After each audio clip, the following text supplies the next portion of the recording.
Hey, what's up, everybody? This is Charleston, and welcome you guys to another episode of the Dreamerspro Show, where we cover everything from sports, hot topics, classic debates, and entertainment, when we give you guys a fresh perspective on things and how we see them. And today we got a pretty interesting show for you guys that we definitely want you guys to stick around for, so please make sure you like the video and subscribe to the channel if you haven't already. So this is a topic I'm going to have a lot of fun with today, and I'm going to tell you why. So as y'all know, LeBron James officially shattered the NBA scoring record by becoming the greatest scorer in NBA history in terms of cumulative points, right? He sits at the top of the mountain.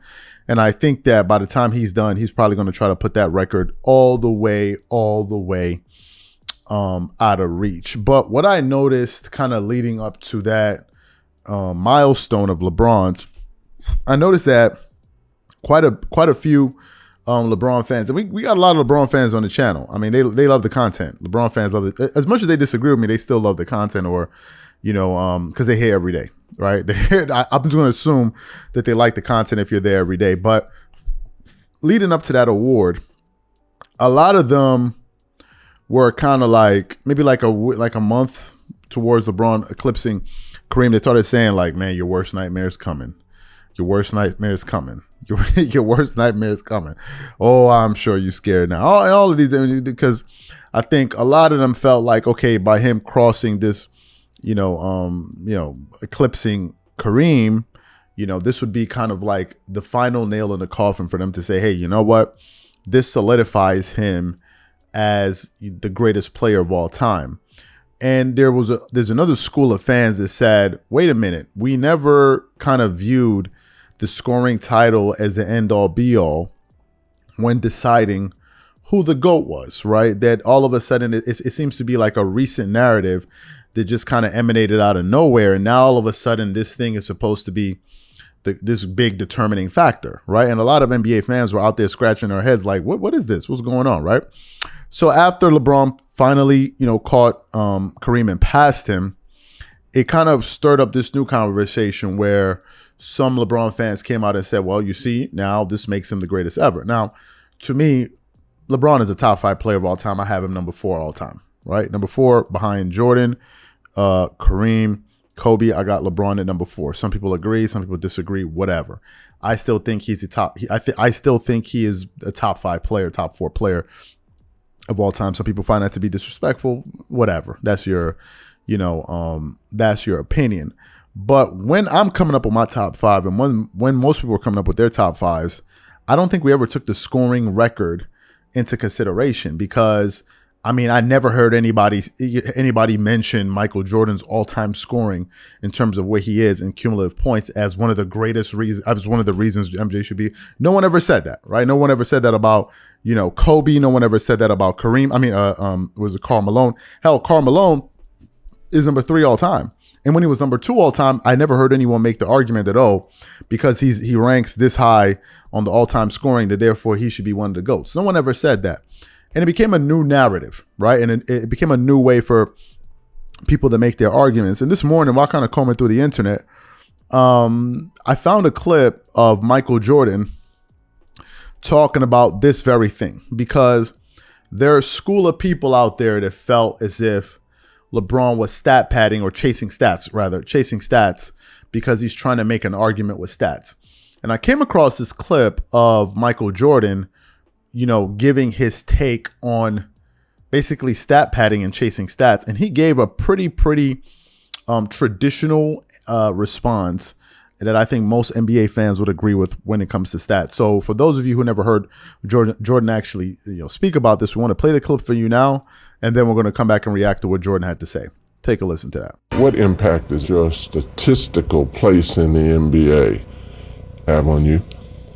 Well, that never drove me. The stats only add up when you put forth the effort and you don't worry about it. Good things happen to those people that work hard. If I sit here and play for the stats, I would have never retired in '93. Or I still probably be chasing Wilt Chamberlain's all-time, or Kareem Abdul-Jabbar all-time scoring lead. That doesn't drive me. Sure, it defines to some extent for people who don't know me, or 20 years from now would never know who Michael Jordan really is. But based on the stats, he must have been pretty decent. Those are only ways that I look at stats. Other than that, You know, it's all about winning championships and winning. You know, stats that matter to me is games that we win and the rings that you collect. So you heard what MJ had to say. MJ brought up a very good point, which is, number one, I played to win. My primary focus was on winning championships. And that he did at a very, very high level. The moment Michael Jordan got one other All-Star, he started winning championships. I mean, literally, it comes down to that. The moment he started playing with another All-Star, he started winning NBA championships, and he dominated in a way that many didn't, right? And to go to the finals and be undefeated is an incredible accomplishment. But Jordan also mentioned something else in his soundbite. He said, I could have shifted my focus to stats to create an argument for myself in the future for maybe people that never saw me, for them to kind of say, well, this guy was pretty good because look at his stats. Jordan at the time, and I think Kobe as well, it wasn't such a narrative-driven media, where now is driven by narratives, and you kind of like try to create these narratives around certain players, and you can kind of centralize that around one particular thing. For instance, what you're seeing with the all-time scoring record. A lot of people are using that as a catalyst to now say, well, LeBron should be better than Michael Jordan. They're using this one stat. And I think if NBA players were kind of aware that the media would evolve, or rather degenerate into this kind of, you know, barbershop back and forth of, well, he has the most points, I think those guys would have played a different way. But I don't think they did. And it was something that Kobe spoke to. I think this is when he retired and LeBron was a Laker. He was basically saying, you know, you can't make it about narratives. It's not about putting up great numbers and losing.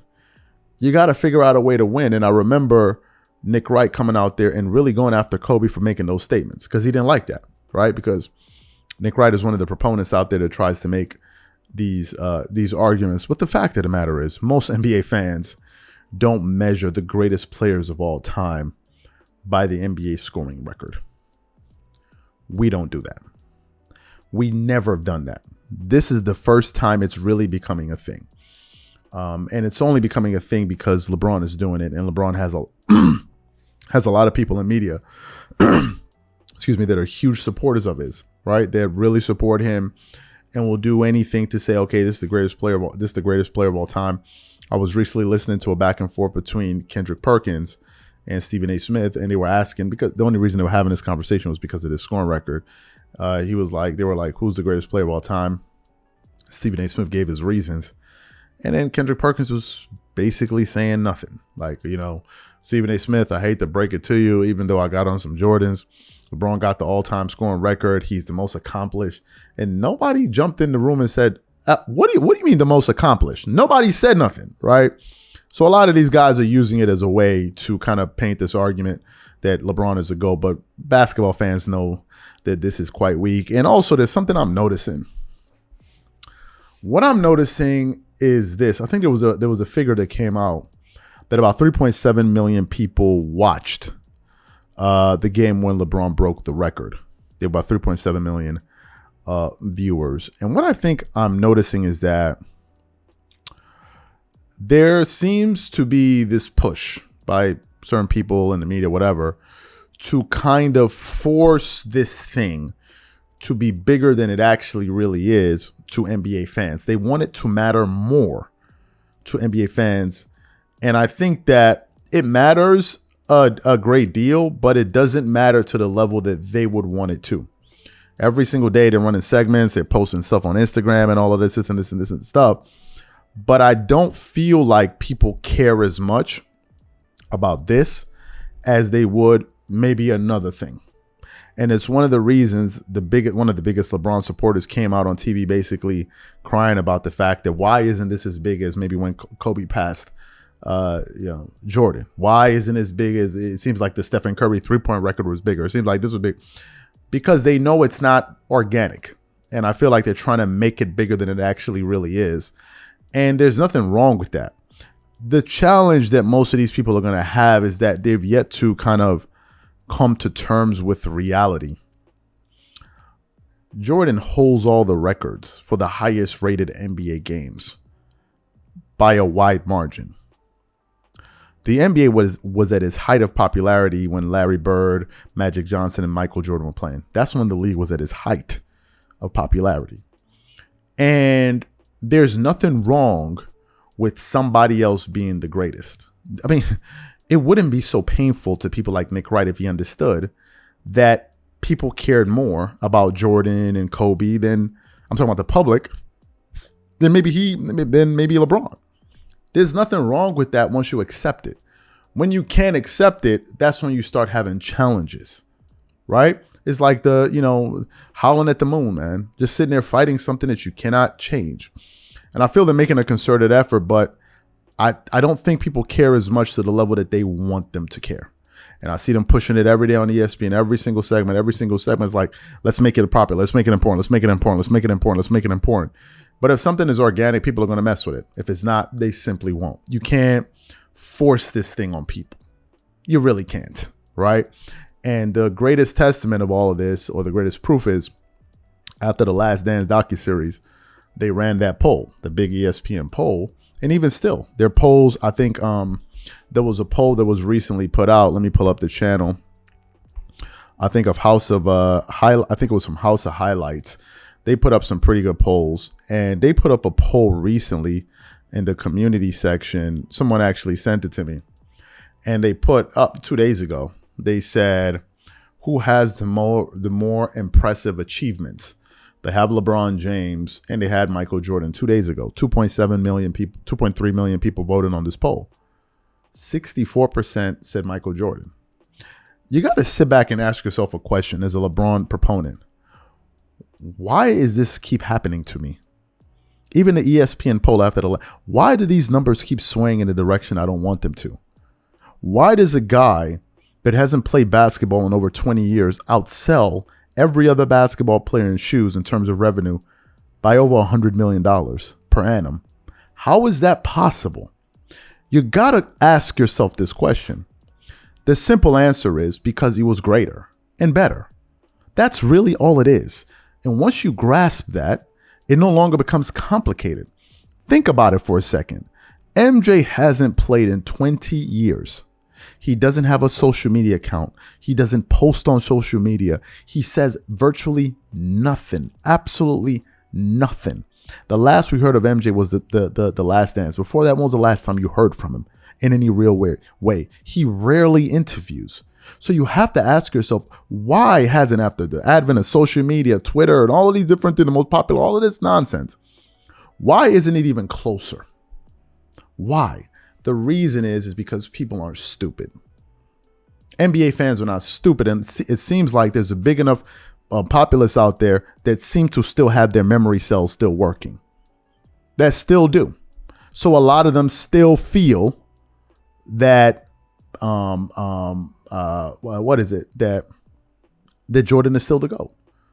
These people think, Nick Wright don't tell you Jordan he's being, they're trying to glorify him and make him larger than life. And they even put up a poll. They asked 2 million people on the same channel. It's a huge platform.